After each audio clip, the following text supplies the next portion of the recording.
They called it Barlow, a town that had no business still existing. Tucked off an unmarked state road, about an hour southeast of Waco and surrounded by flat fields and black oak trees. It didn't show up on GPS. No cell towers, no billboards, no signs leading in or out.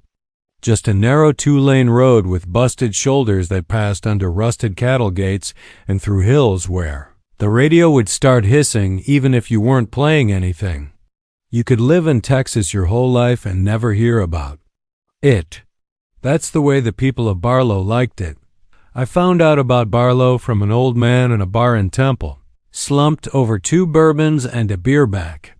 I just finished a long freelance photography job and was killing time before heading west.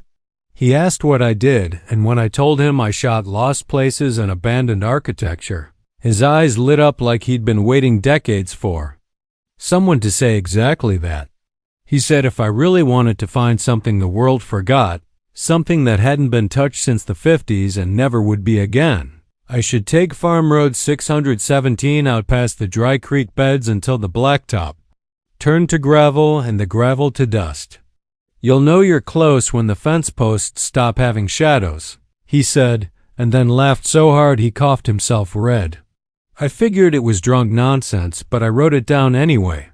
A week later, out of boredom or maybe just the itch that comes after too many hotels and not enough sleep, I drove out there. It started normal enough. Dusty farmland, big skies, the kind of place where every turn looks the same. I passed a row of trailers that looked long abandoned, then nothing but fence and mesquite for 20 miles.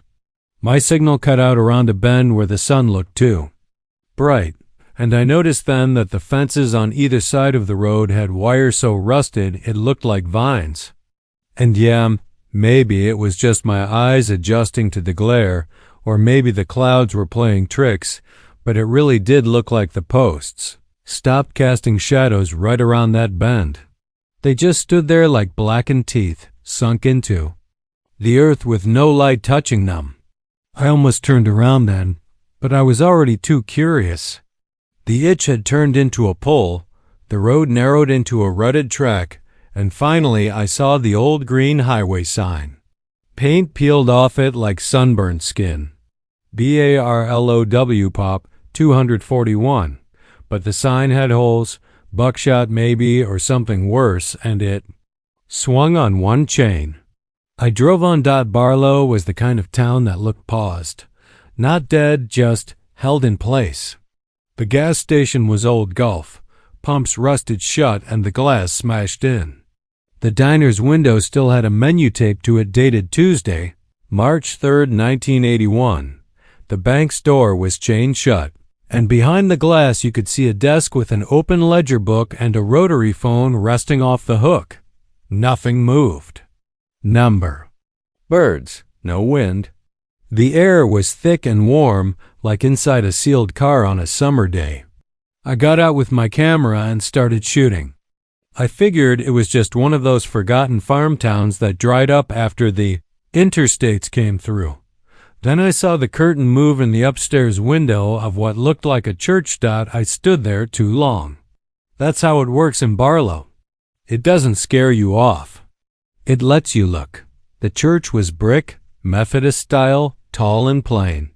Its steeple was leaning a little, and one of the stained glass panels was cracked straight through.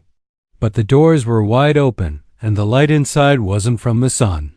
It was dim and golden and wrong, like candlelight, but too steady.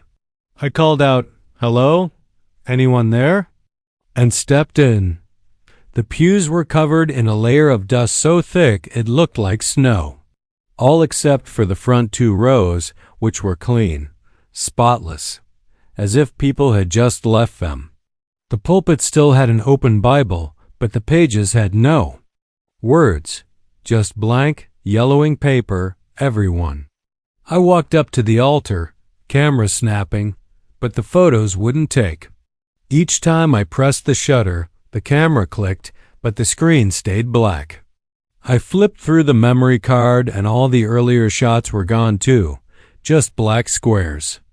That's when I noticed the hum. It started low, like a freezer running, but deeper. It came from the walls, from the floor, from underneath. It vibrated. The solace of my feet and the back of my teeth. Then came the smell, earthy and metallic, like wet pennies and old roots. I turned fast and something ran past the doors, too quick to see. I didn't wait. I ran to my car, but the keys were gone. The door had been left unlocked, but now it was jammed. My bag was gone. Even the glove box had been emptied, and my phone, useless as it was without service, was missing from the mount.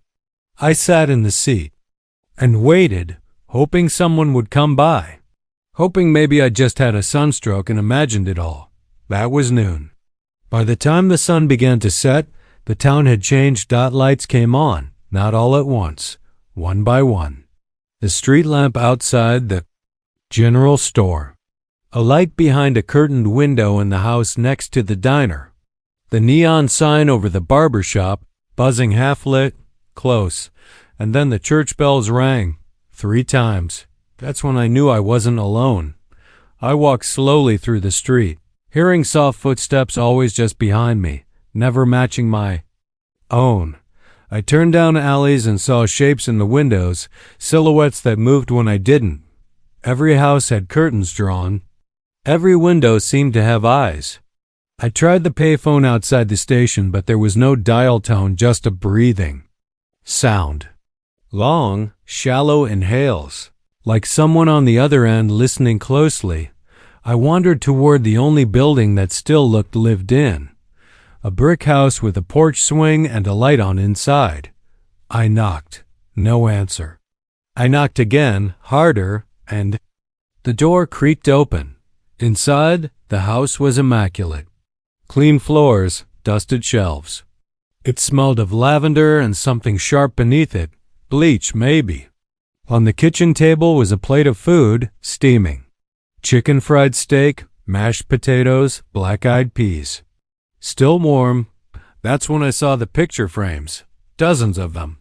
All over the living room, the hall. All of them of people standing in front of the church. Same background every time. Different faces, always alone. Always staring straight into the camera, eyes wide and mouth slightly open. Not smiling. Not scared, just like they'd just seen something behind the lens. I turned to leave and saw my own picture waiting by the door. Same background. Same blank face. Me, standing in front of the church. I hadn't taken it. I don't remember how long I ran, only that the town changed each time I turned a corner. Buildings shifted, streets rearranged. I'd passed the same store 3 times, even though I never turned around. Barlow didn't want me to leave. Not yet. It let me find one more place. The school. It was just one building, brick with a bell tower, and broken swing set in the back. Inside, the desks were tiny, the chalkboard still full of equations and handwriting practice. But the drawings on the wall weren't right. Crayon sketches of tall black figures, wide mouths, red eyes. One paper just said over and over, "They live under the church." In the basement of that school, I found a tunnel. Dug out of earth and rock, reinforced with beams, it went downward farther than it should have. Farther than made sense. I didn't go far, just far enough to hear them. They don't whisper. They hum, long, low, bone deep. And they don't move like people. They crawl, fast. I saw hands, too many fingers, and skin that shimmered like oil. I ran. I don't remember getting out. I only remember waking up in my car, 10 miles out, parked on the side of the farm road with my keys in the ignition, and my camera in my lap. The memory card was blank. The gas tank was full.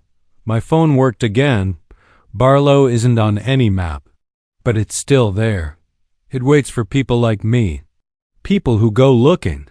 People who can't leave well enough alone. They let you see just enough. They put your picture on the wall, and then they wait. For the next one, I haven't told anyone, not really. But I keep waking up to the sound of bells, 3 chimes. Always at 3:03 a.m. and the picture my picture. The one in front of the church, it's in my hallway now. I didn't put it there.